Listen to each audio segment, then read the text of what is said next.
que Jésus a été crucifié au milieu même de deux criminels. Vous comprenez? Jésus a été crucifié.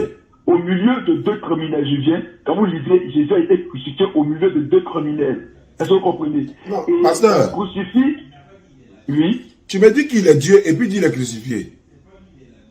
Vous dites quoi? Tu me dis qu'il est Dieu et puis en même temps tu me dis qu'il est crucifié. Ah, est-ce qu'on peut crucifier Dieu? Vous me dites que Jésus-Christ est Dieu. Bon, à supposer qu'il soit Dieu, tu ne peux plus encore dire qu'il est crucifié. Parce que qui va crucifier Dieu?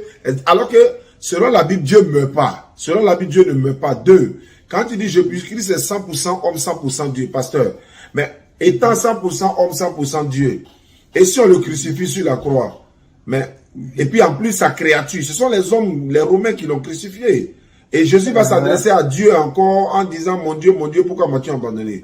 Alors qu'il est déjà Dieu 100%, il est homme 100%. Mais étant sur la croix, Dieu 100%, homme 100%, il s'adresse à quel Dieu encore? Ok. Au fait, c'est ce que j'étais en train de vous dire tout à l'heure. Parce que si vous voulez interpréter la divinité de Jésus avec votre raison, vous n'allez pas y arriver. Comment on doit faire? Nous interprétons la divinité de Jésus sur la base de la parole de Dieu. Est-ce que vous comprenez? De quel Dieu encore? La parole de quel Dieu encore? La parole de Jésus ou bien la parole de Dieu? La parole de Dieu. Qui est Jésus? La parole de Dieu inclut, écoutez-moi, la parole de Dieu inclut la parole de Jésus.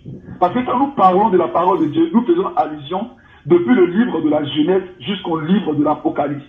Et dans le livre dans la Bible, il figure les déclarations de Christ. C'est tout ceci qui fait la parole de Dieu. Mais c'est tout cet ensemble qui fait la parole de Dieu. Est-ce que Jésus-Christ a une fois déclaré dans la Bible, je suis Dieu? Mais écoutez-moi, on va aller pas après, vous allez voir. Non, en fait, moi, il va gagner temps. Hein. Mais écoutez-moi, tout ce que je vais vous dire, nous allons partir sur les versets bibliques. Moi, je ne peux pas te parler sans les versets bibliques. Et je vais te prouver cela par les passages bibliques. La question, on va avancer, je suis d'accord 100%. Je voulais simplement savoir si Jésus a une fois dit, je suis Dieu. Jésus a une fois dit qu'il est Dieu, plusieurs fois même, pas une fois même. Dans sa propre bouche. Oui. Donne-moi un verset, on va vérifier. Ok. On retient quoi? Ah, il a écrit que la parole de Dieu est Dieu, mais je ne suis pas d'accord.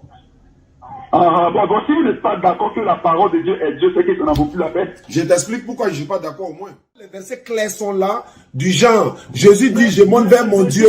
Jésus dit, je monte vers mon Dieu. Ça, c'est les versets clairs. Il dit, je monte vers mon Dieu. Mais, attends, il va monter vers Dieu alors qu'il est lui-même Dieu. On a dit au commencement était la parole était avec Dieu. La parole s'est faite chair.